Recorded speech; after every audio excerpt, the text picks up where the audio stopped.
Greetings, it's Eric Bakker, naturopath from New Zealand, author of Candida Crusher, formulator of the CanXida range of products.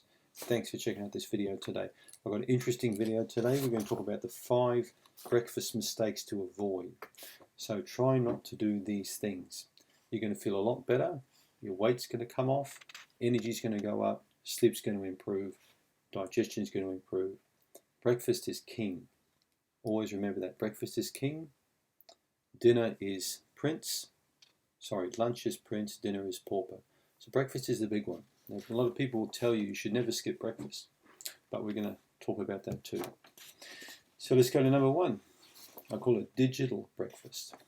So eating when you've got your mobile phone in your hand and checking out who likes you, or posting pictures of your food, or looking at a crazy cat video or something dumb like that. So try and put these things away when you're eating. When I was in Las Vegas recently and I sat down, even at a buffet to eat, I found most people on their devices when they're having food. If that's what you're doing, to me it's a bit like driving a car when you're on your mobile phone. Those two things don't really go together because they require concentration. And I think food does too. It needs relaxation and concentration. So having a digital breakfast is not a great idea. Eating breakfast in front of TV, hearing about the latest political crap that's happening, not a good idea. So that's a mistake a lot of people make today, is actually eating food with some kind of device. So that's mistake number 1. Number 2, not eating breakfast at all. About 20% of people eat no breakfast at all. They just totally skip breakfast. They might have a cigarette, they might have a cup of coffee, but they eat no food until around 12 or 1. The people with the biggest weight issues tend to do that. Eating early in the day tends to have a much better effect on your metabolic rate later in the day. It also improves your concentration, your energy, and your fat burning, and your blood sugar regulation. You don't have to eat when you get up. You may want to eat 8 o'clock, you may want to eat 9 o'clock. It's important to eat some kind of food. Some people don't eat until they're hungry. That's fine too. But when your metabolism is working well, you'll be hungry and you'll want to eat some food. A cup of coffee is not a good breakfast. You need to have more than just a caffeine and a sugar load. So that's mistake number 2, is skipping breakfast entirely. All right? Don't skip. If you don't want to eat early, eat a little bit later on. Preferably allow a good 3 to 4 hours between breakfast and lunch if you are going to push it down a little bit. Number 3, sugary breakfast. Coffee, donuts, or some kind of cereal containing high fructose corn syrup. Now I previously did a video, I spoke a lot about high fructose corn syrup, and when I was walking around in a supermarket in Los Angeles, I found over half the foods contain this junk. So when you watch my video previous I've done on it, I explained about leptin and ghrelin and different hormones that are affected by this corn syrup. So you'll find it a lot in diet drinks.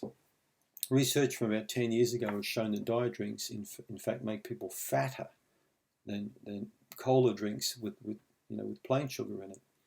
So the high fructose, the corn syrup, it has an ability to make you want to have more sweet stuff. It also increases your appetite, so you want more and more of it. So be careful of cereals containing high fructose corn syrup, yogurts, chewing gums, muesli bars. Many like health foods can actually contain this kind of junk in them. So just be aware of that. Sugar, as you know, is really bad for breakfast in the morning. So preferably don't have things that are very sweet for breakfast, which leads me into point number 4, not enough protein. Many people have just a smoothie in the morning, and often there's not enough protein in there.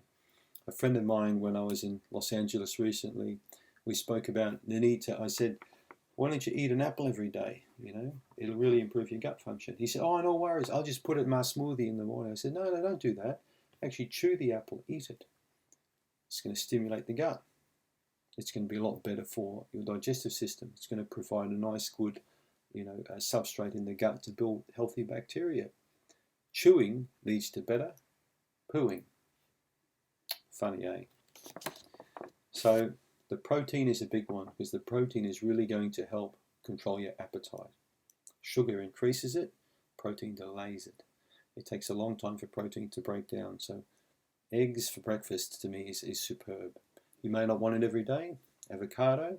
You may want to have even a protein drink in the morning. That's another option. You could look at a high protein drink. And then an hour or two later, have a piece of fruit, something to eat. So that could be a benefit if you're in a hurry. But there are many high protein foods you can eat for breakfast, but eggs are one of the best. You can also get cereals that are high in protein. Good natural cereals that contain some nuts and seeds, but don't contain this high fructose junk in them. All right? And the fifth one is not enough fat. Fat's very important, and many people still believe if you avoid fat, you won't get fat. So they eat carbs. There are many people still, my age, the baby boomers, caught in that time warp where they were told to avoid fat because fat is bad for you, bad for your heart, and pasta's good. Some people still believe that. So relying on fat is very, very satisfying for the body in terms of appetite control. And good fats promote very good cellular health. Bad fats like deep fried foods and hydrogenated fats found in a lot of crap in the supermarket again, they actually accelerate aging, and promote oxidative stress, free radical damage. And these things make you look a lot older than you are. They accelerate it. They push you into disease states. So what are some healthy fats you can eat? Coconut fat, organic, non-GMO sunflower oil. There are many different oils and fats. Good quality butter is very good. Even lard, if you can get a good quality lard, which people used 100 years ago, it's great fat to cook in, for example. So that's just a few solutions for you. So be careful of those 5 things. I'll just run through them again quickly so remember them. Digital breakfast. Avoid these blipping things when you're eating. Put them away. You don't need to look at all this stuff. Skipping breakfast altogether, not a good idea. Even if you have to delay it, all right? But just eat something. Sugary breakfast, no good.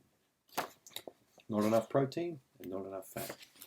5 mistakes that many people make. Thanks for tuning in.